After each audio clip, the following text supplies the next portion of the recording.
Selamat datang kembali di channel ini, teman-teman.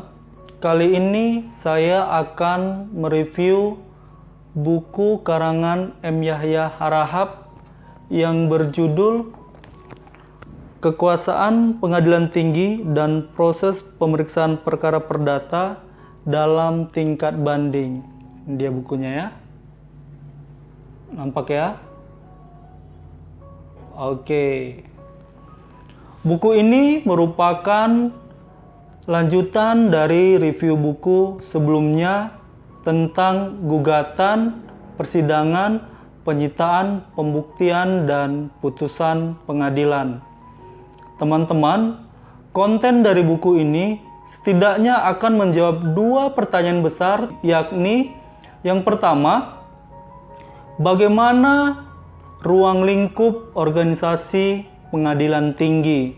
Dan yang kedua, bagaimana tata cara pemeriksaan perkara perdata pada peradilan tingkat banding secara cepat dan benar? Teman-teman, sebelum kita lanjut mereview buku ini, mohon bantu saya agar channel ini tetap bisa mengedukasi dan menghasilkan konten positif dengan cara subscribe, like, serta mohon share video ini agar lebih banyak orang yang menonton konten positif ini.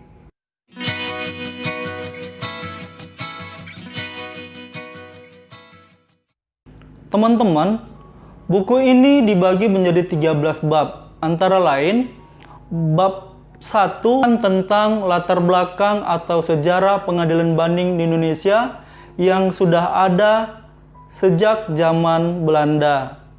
Bab 2 tentang keberadaan pengadilan tinggi. Pada bab ini diuraikan tentang kelembagaan dan organisasi pengadilan tinggi atau disingkat PT yang diatur dalam Undang-Undang Nomor 2 Tahun 1986 sebagaimana diubah dengan Undang-Undang Nomor 8 Tahun 2004. Bab 3 tentang susunan organisasi pengadilan tinggi. Pada bab ini diuraikan tentang pimpinan PT, hakim anggota pengadilan tinggi, kepanitraan, dan sekretariat. Lanjut ke bab 4 tentang kekuasaan pengadilan tinggi. Pada bab 4 ini diuraikan tentang kekuasaan PT yang berwenang mengadili perkara di tingkat banding, tentang bertugas dan berwenang memutusi sengketa kewenangan mengadili di tingkat PN, dapat memberi keterangan, pertimbangan dan nasihat hukum, dan melakukan pengawasan atas pelaksanaan tugas dan tingkah laku hakim, panitera, sekretaris, dan jurusita di pengadilan negeri.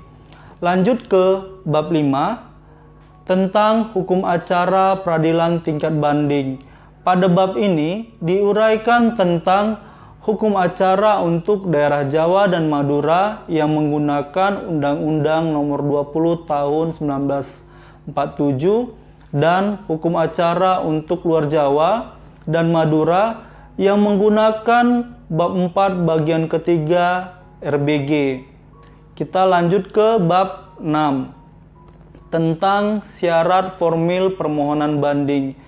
Pada bab ini diuraikan tentang tenggang waktu permohonan banding yang ditentukan undang-undang, kewajiban membayar terlebih dahulu biaya perkara banding, serta permohonan ditujukan kepada PN yang memutus perkara sebelumnya.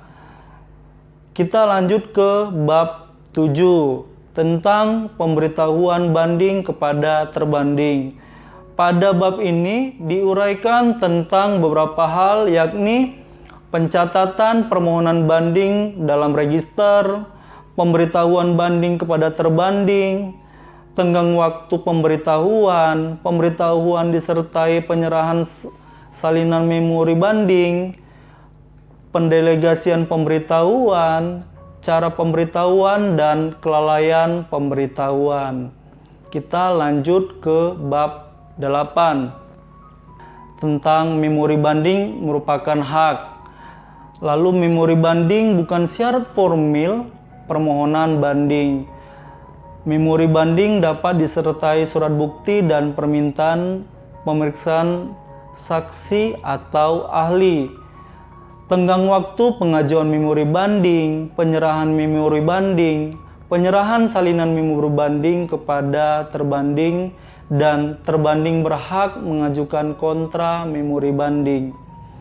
Kita lanjut ke bab 9 tentang memeriksa berkas perkara atau inzek.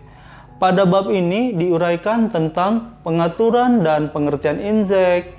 Inzek adalah hak, tata cara inzek, dan dalam praktik pemberitahuan inzek tidak absolut.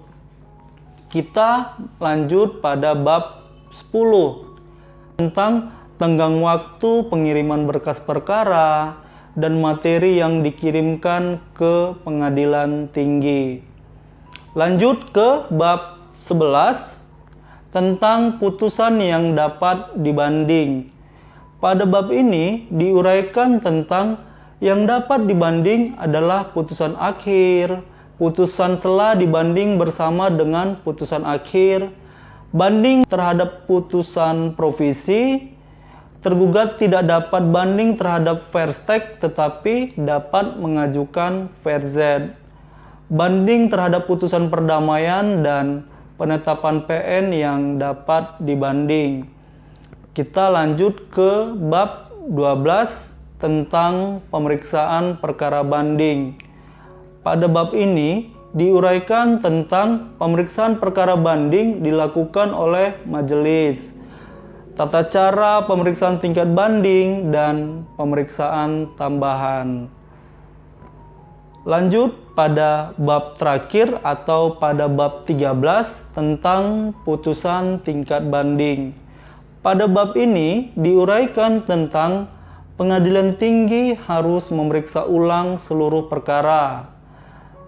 Lalu diuraikan juga tentang tingkat banding tidak wajib merinci satu persatu memori banding, serta terhadap putusan PN yang bersifat negatif, PT pada tingkat banding berwenang memeriksa dan menjatuhkan putusan materi pokok perkara, dan yang terakhir bentuk putusan PT pada tingkat banding. Teman-teman, dari keempat seri buku Yahya Harahap tentang hukum acara perdata ini, buku ini yang relatif sedikit ulasannya, yakni hanya 168 halaman. Sekian dulu review buku ini. Pada video selanjutnya, saya akan mereview buku lanjutannya yang berjudul Kekuasaan Mahkamah Agung, Pemeriksaan Kasasi dan Peninjauan Kembali Perkara Perdata. Terima kasih sudah menonton channel ini. Bila teman-teman memiliki saran buku-buku hukum yang mau direview, bila ada saran untuk pengembangan channel ini, atau bila ada pertanyaan seputar hukum, silakan tulis di kolom komentar. Mari meningkatkan kemampuan literasi kita dan membangun Indonesia dengan membaca. Ingat, setiap orang sukses pasti ada buku yang dibacanya.